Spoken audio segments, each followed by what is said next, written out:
Well, good evening, good evening, good evening, good evening, good evening. I'm so glad that you could join me tonight.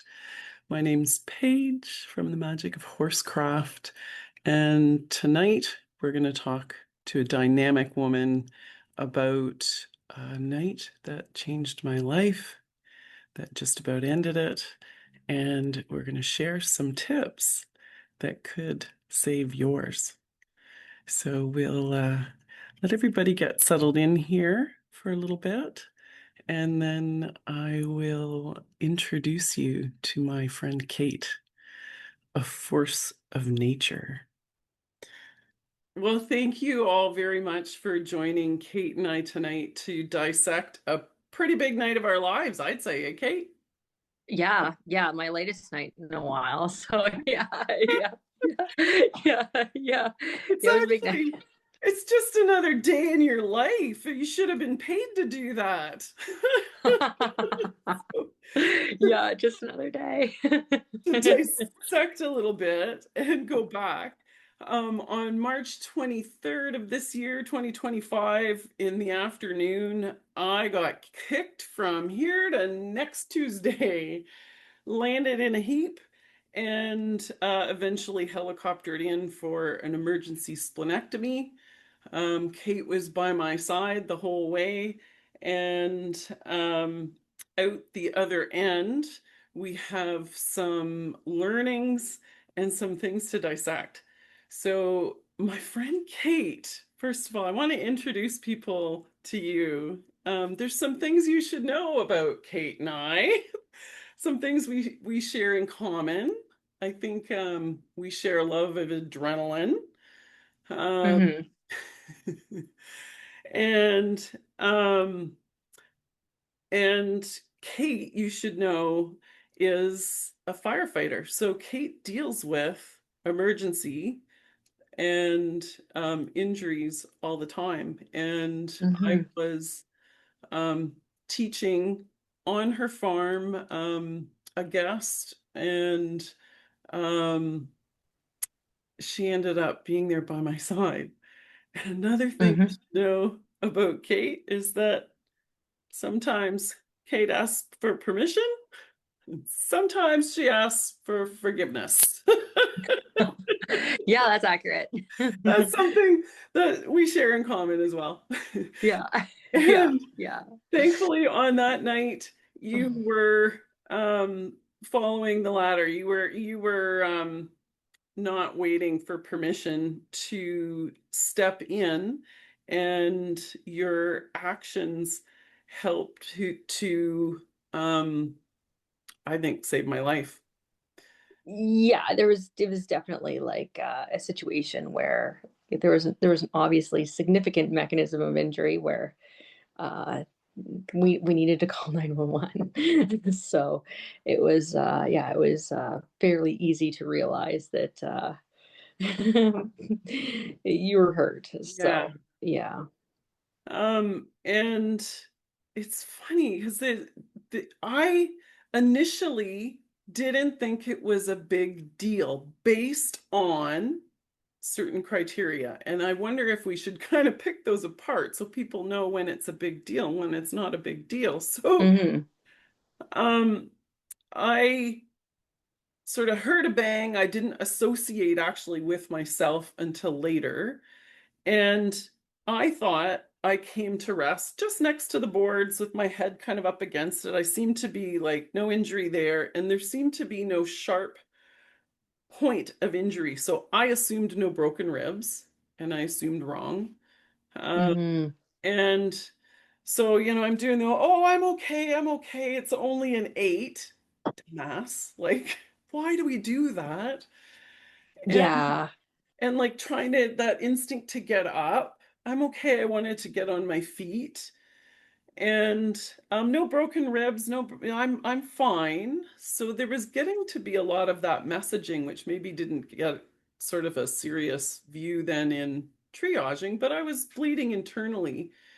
And if I'd done something stupid, like I I wanted to was just like climb on Kate's couch and take some medicine and go to sleep, I probably wouldn't have woken up. Hmm. Um, Yeah, no, for sure. and so it took a while, and I think some signs were there that maybe in retrospect um, could have been picked up, and we should know what to look for in this sort of thing. So eventually, there were some signs you wouldn't ignore anymore that you're trained to look for, and you eventually did ask permission to speak on my behalf. Hmm. And what was one of the Hmm. signs? So, of somebody in shock who's bleeding internally. Yeah, so your blood pressure became really low. Like it was really, really, really low. And you normally have low blood pressure, so it was just concerning. Yeah. So that was And then, like, I mean, um, at our house originally, like it was a big kick, and like, I was, you kept saying your head didn't hit the boards, but you still couldn't stand up. You yeah, couldn't. It was just, we needed paramedics. We needed help. So for sure. yeah. And so if you are tending to someone and their blood pressure is dropping, so mine was on the dropping trend, and I was so cold, Kate. I was so cold. I was so cold. Thank God you were there. Kate stole 5 heated blankets until she emptied the whole floor of heated blankets and kept piling them up on me. That's a sign that you're in shock, Hmm. if you're Hmm. bleeding. So if someone falls from a horse in your care, I'm not a doctor, Kate's not a doctor, but for God's sakes, let's make some assumptions that if there's any injury through the abdominal area, that a spleen could be something, and um, just make sure to advocate for beyond x-rays, which won't find that sort of thing, for scans and whatnot. So Kate advocated for scans and for some pain medication eventually after we got in trouble and accused of drug-seeking behaviors. I think there are better ways I could have sought that, but know how having someone to advocate for you through the system sometimes makes a difference. It is they're taxed. Oh, There, for sure. there was one doctor on that night, and there was a lineup down the hallway of Yeah. people Yeah. crying, and there was one doctor, and a couple of nurses, like they're all doing their best. And so Yeah. if you can make their job easier by not going, oh, I'm fine, like, by advocating for a few things, and knowing what to look for, that would be amazing. Also, you can avoid going there. So we can avoid, we don't need to tell the whole story, but, obviously I made it. Um, and there's a silver lining in it. So, a couple of days into recovering from the surgery, they started to talk to me about the scans they took, and they never would have done those scans unless I'd had this injury. And they Yeah. found the return of a cancer metastasis on T5, which Hmm.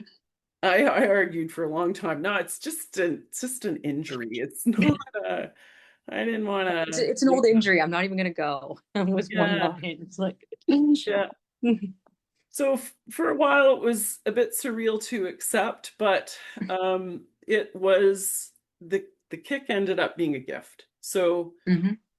the very likely reality is that by the time an old horsewoman with a chronically sore back reported the symptoms of this growth on T5 growing through the cavity around my spinal cord, probably by then there would be irreparable damage and paralysis. So, Yeah. Keeping in mind that the same woman said she was fine after she got kicked by a horse. The threshold for fine is I'll like have no really, really reality low. checks on this episode, Kate. Sorry? This is my episode. Oh, sorry. Sorry. The bar for fine is really, really low. No reality checks. Anything is possible. Oh, sorry. Okay, go on. So yeah, they found the mass. It is not yet growing through into the spinal cord. Chances are that the way I would have found it if I hadn't been kicked by this horse was because, I was paralyzed and they were trying to figure out why. That's how we would have found it, Kate. And that would be a real drag. It'd be hard to ride and to teach you and chase you around your cross country course. I mean, we can all figure it out, but phew, dodged a bullet.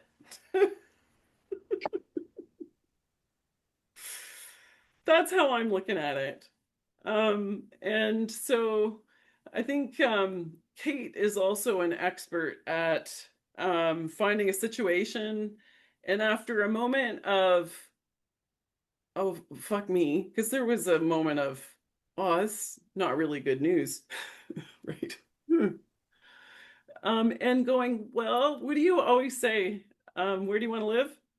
Yeah. Yeah. I want to live in the solution, not the problem. Yeah. Boom. Yeah. Yeah. Yeah. And that's the thing is like there's a solution. We have a and I'm just going to share my perspective because like if like I was thinking when you were thinking you didn't have cancer, I was thinking we were going to get way worse news. So you're going in there and you're like super bummed because it's actually cancer, and I'm like, actually, this is a fantastic prognosis. We can fix this easily. This is great. Like, so I'm already like moving 4 steps ahead. Maybe it wasn't helpful at the time. I was No, like, it was oh, this is so perfect. much better than I thought. Yeah, you totally buoyed me. So to fill in people who don't know, I went home with this news ringing in my ears that they were putting me back in the oncology department after I had fired my previous oncologist. Um, and I was like, well, that's just ridiculous. They're barking up the wrong tree.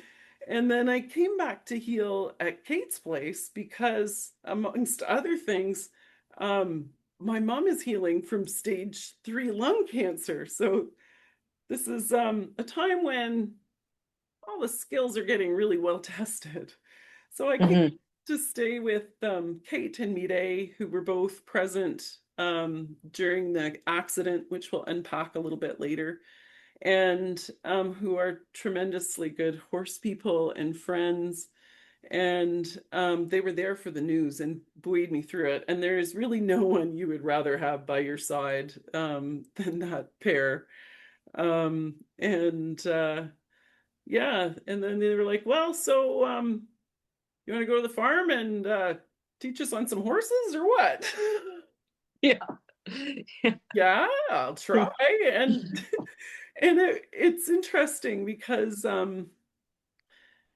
people don't know how to meet you in the grocery store anymore when you have big stuff, right? And there's other versions of big stuff, other people's story. Hmm. And Kate's kind of like, well, so what can you do? You want to come out? Yeah, I want to come out and feel useful. So they drove me out to the farm and um I was able to teach and participate um and and heard Kate say for the maybe the first time her line of, well, I believe we should live in the solution instead of the problem. So Yeah. yeah. Yeah. And I think that's the first time I ever had a cancer patient with a riding crop too. So she wasn't supposed to be lifting things and she was lifting something that I thought was marginal. So it I was stayed like, I was very ginger with my body. Believe me, I had every incentive in the world not to engage those stomach muscles. yeah. And as long as I didn't, it was actually more comfortable to be on my feet than lying down was Yeah. terrible. It was a horrible option. And Yeah. sitting in a chair wasn't good. Being on my feet was actually a relief. And I, so it I was really nice to be there. And I I think, think very much for you too, like teaching and riding is very much like where your state of flow comes from. And when you're doing that, you're somewhere else. Like you're in that activity 100%, you're immersed in it. So it takes you out of all these issues. Like it, yeah, yeah. yeah, absolutely. So yeah, thanks for the opportunity. I'm looking forward to doing more.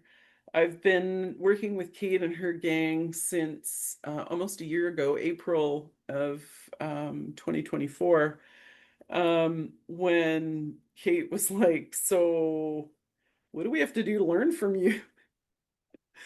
And I was like, "Well, ideally, um, everybody takes the whole 9 yards, all the 9 modules, and then I'll come and do a clinic." And she got not 8 very diverse people, from a Grand Prix dressage rider to a woman who breeds horses for driving, in a skirt in her uniform that she wore as a Mennonite, to um, a woman with a broken back, and someone who was scared, who had fallen. And we all came together, and I was like, "I know you guys want me to teach you how to ride,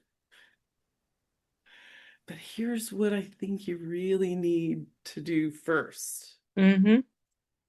What's missing?" And it was a stretch to teach those things for the first time, right? I'm not just kind of going heels down, look up, come down the outside line. I'm like, and breathe into your heart. And that was a bit of a stretch for me, Kate. I'm not sure if you knew me before.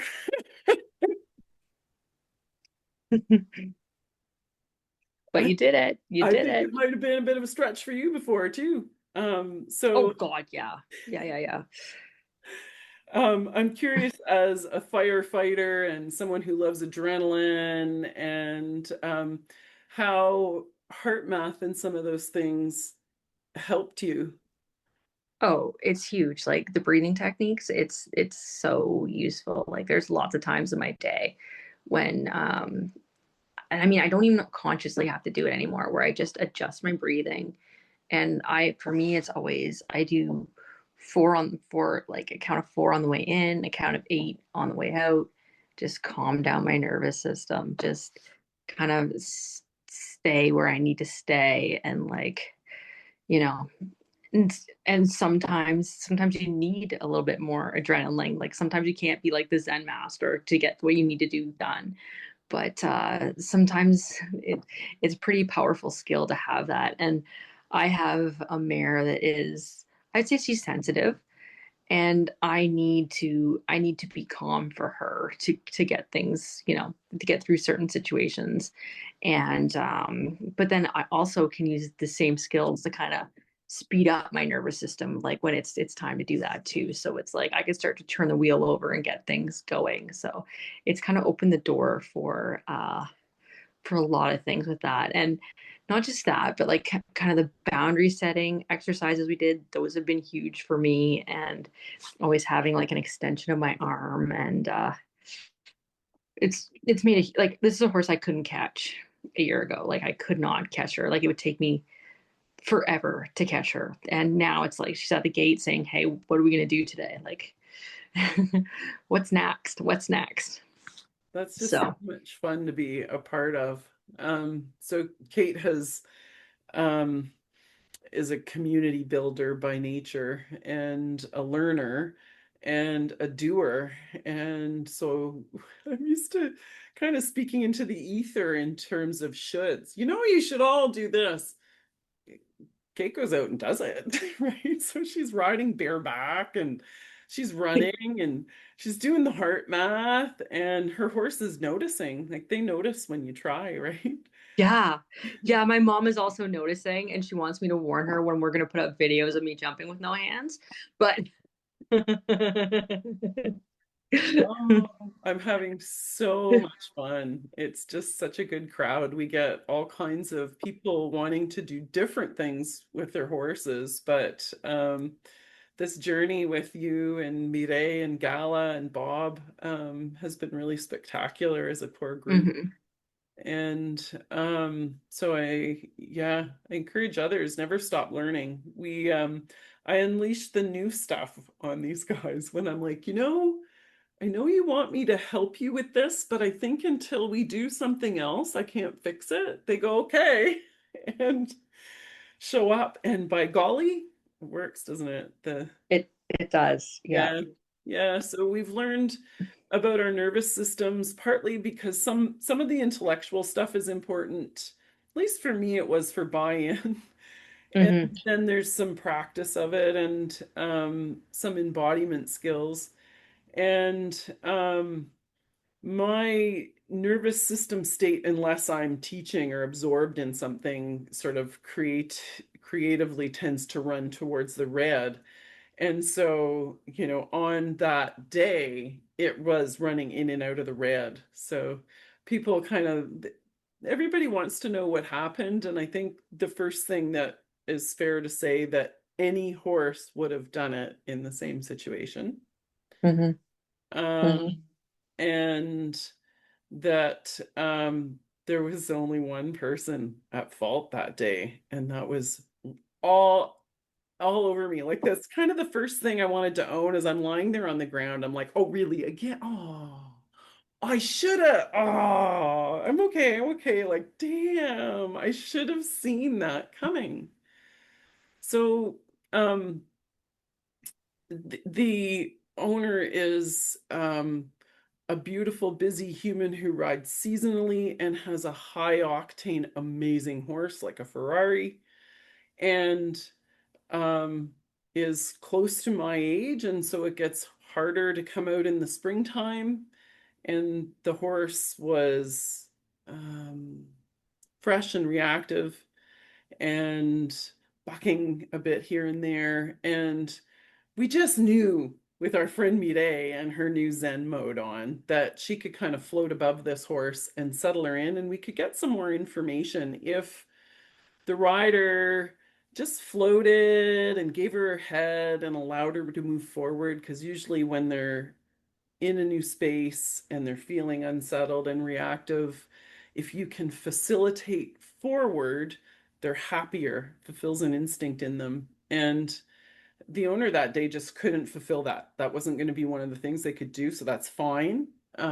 So Mireille could, and she sort of floated over the horse, and the horse settled, but not entirely. And she got off, and we were deciding what to do. So she's standing sort of close to center line, holding the horse, who's probably thinking she's in trouble. Like I think the horse is probably like, oh, I didn't buck her off. I swear to God, she dismounted. Like if we could recreate what was probably going on in the poor horse's head. Later, Mide said the horse's head was high. She was looking into the corner at something else that was going on. I should have noticed those things. So when you are approaching a horse, if we had to teach someone how to approach a horse's safely lesson today, which I do those things with special needs audiences, right? Oh, I didn't do it. I didn't look at her eye.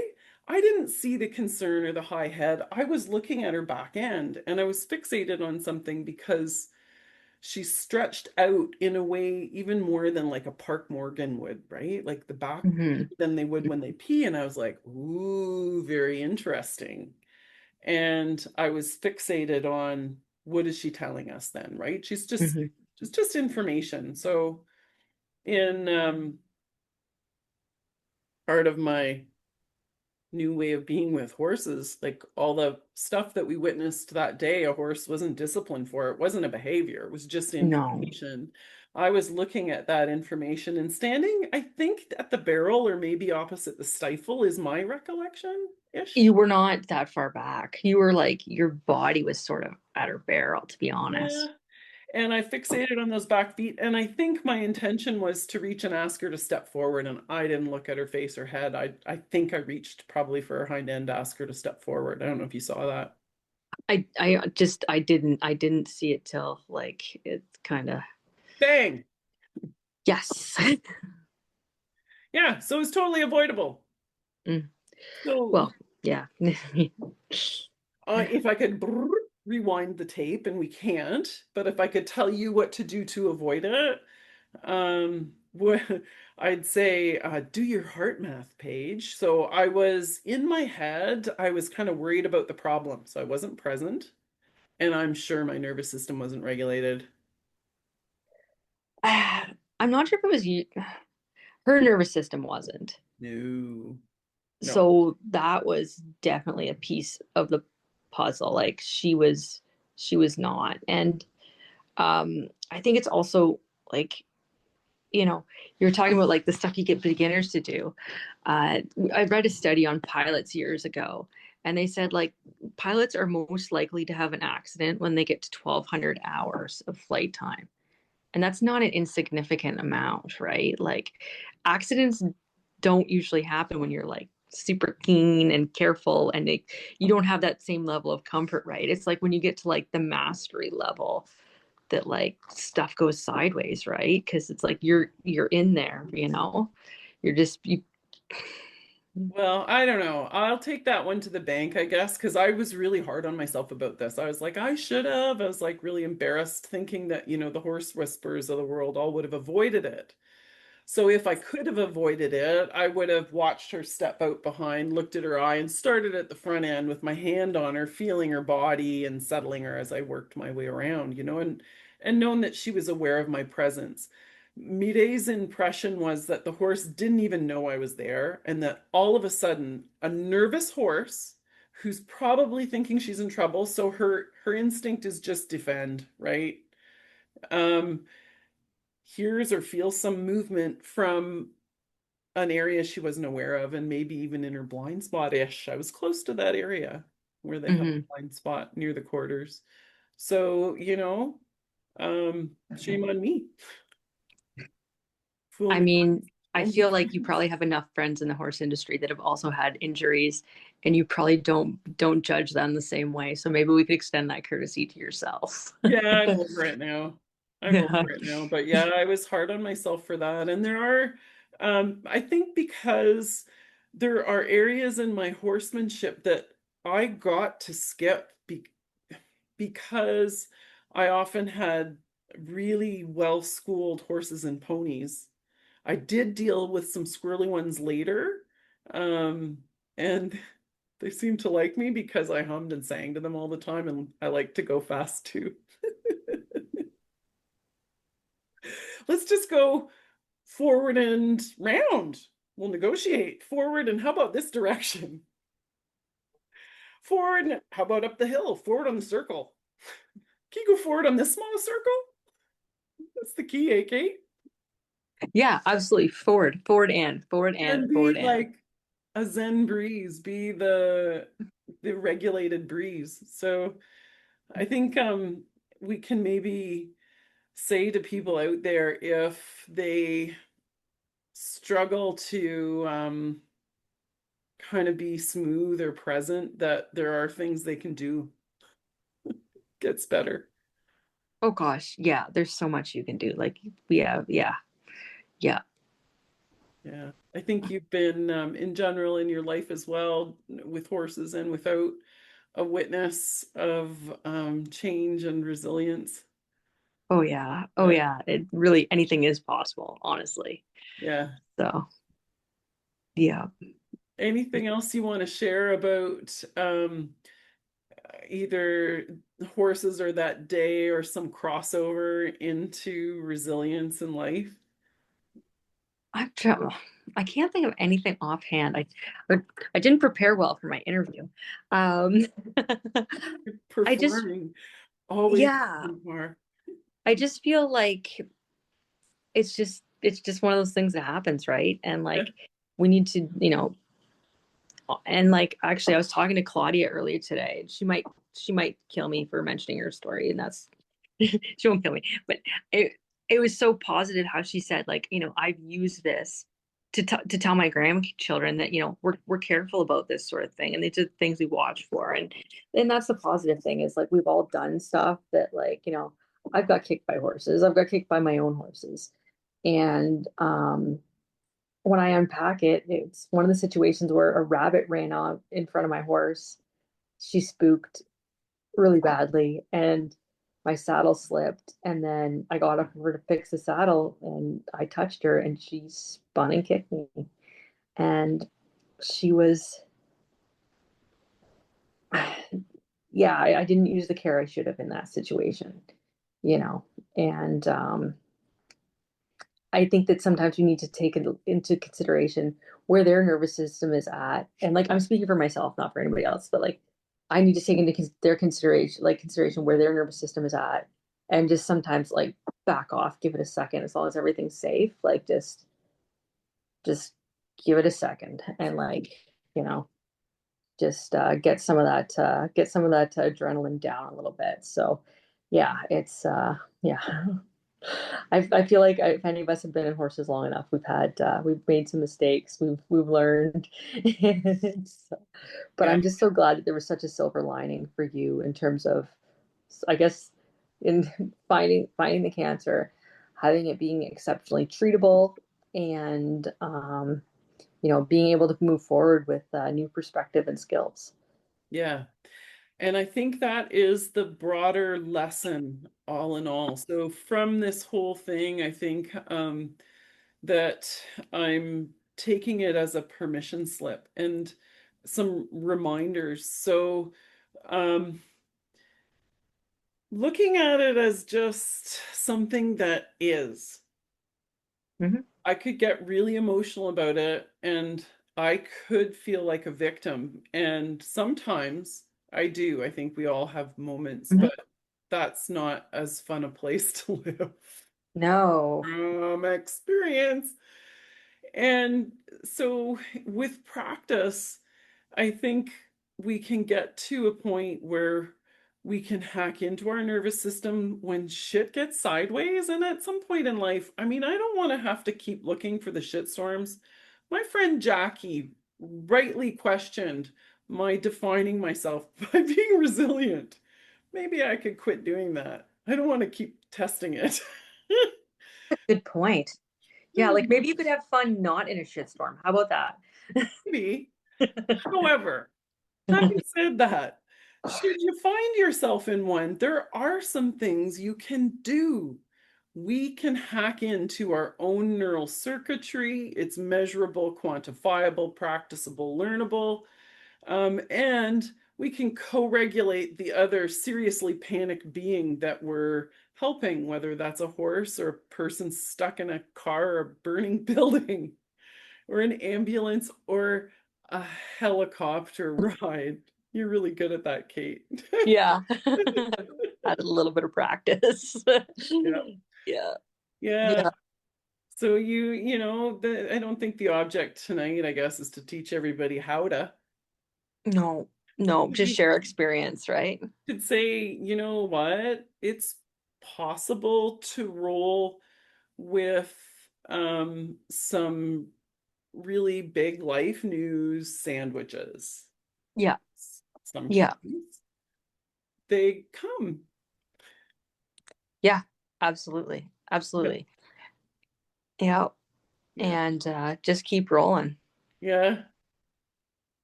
So for anybody in the video audience, they might wonder about the swanky outfit. Anybody on podcast won't know, but I'm in the middle of radiation treatment. So doing two stereotactic radiation treatments on T5 to shock the little blighter into submission and have it cease to be a threat.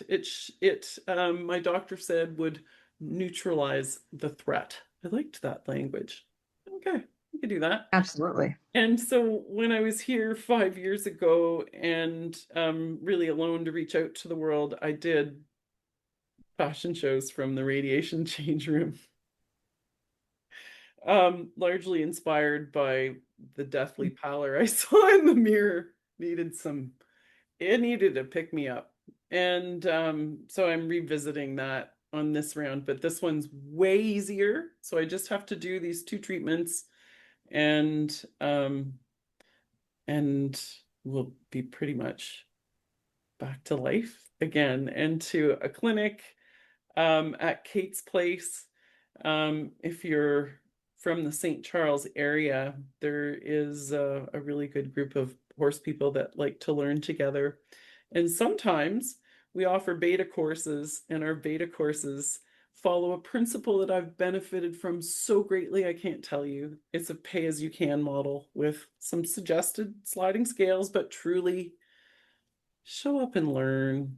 If you've got the sweat equity in terms of some sort of effort to show up, um, then there'll be some sort of exchange of energy you feel good about leaving behind, and no one will check. We'll have an altar like last time, okay, Kate?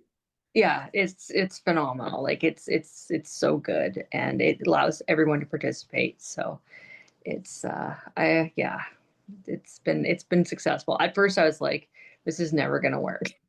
But you're like, no, it's gonna work. It's gonna be good. It'll be good. And I'm like, Yeah, and it was. yeah, it So works. yeah, so now I don't worry. Because I'll come and do it anyway. It's Yeah. usually something that I haven't taught before. And so we're all just rolling and learning together. And yeah, and I've benefited from the same. So Carmen Theobald unrolled all of her training that she was certified in through Linda Kahonoff and Eponaquest. And I had 2 years of programming pay as you can from her. Ohana Yoga and my friend Nikki Poulet, just come, Paige. I came. Carrie Lake, thank you very much. She said just pay, there's a registration fee and then pay what you can. And I just keep showing up.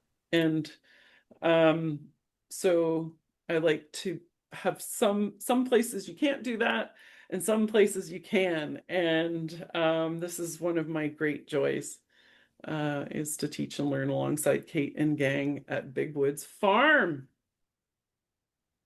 That's us. Yeah. Yeah, we're looking forward to it. So it's we're gonna go outside and do some riding out in the fields and overtrain this clinic. And it's gonna be really good to kind of be able to help riders. I'm talking like I'm Paige, but to be able to help riders of all disciplines and see the progress. And that's one thing I will say is at the end of these clinics, everybody is always just like so excited and so motivated and has skills to take home. And to take home and work on no matter what where your horse is, like even if your horse is in your backyard, like these are skills you can do, especially if your horse is in your backyard.